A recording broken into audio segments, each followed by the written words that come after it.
झटपट होणारा मेसी खोपा तुम्हाला पण शिकायचा आहे का? व्हिडिओला सेव्ह करा आणि मला फॉलो करा, कारण मी झटपट होणाऱ्या वेगवेगळ्या हेअरस्टाईल कशा करायच्या आहेत हे तुम्हाला पुढे दाखवणार आहे. तर बघताय काय? फॉलो करा. इथे सर्वप्रथम मी फ्रंट सेक्शनला कर्ल्स करून घेतले आहे. त्यानंतर मी ते मागे घेऊन फिक्स करून उरलेल्या केसांची 2 पोनी करून घेतली आहे. त्यांना देखील मी कर्ल्स करून घेतला आहे आणि ट्विस्टिंग करून पोनीलाच मी ते सिक्युअर करून घेतलं आहे.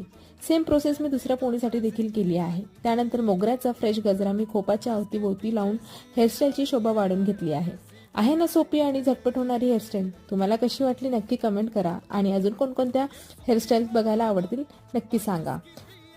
हा व्हिडिओ तुमचे फॅमिली मेंबर्स किंवा जवळचे जे व्यक्ती असतील, तुमचे बहिणी, फ्रेंड्स, त्यांना शेअर करा.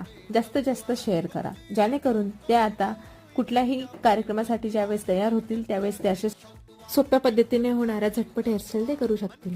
व्हिडिओ बघितला त्यासाठी धन्यवाद.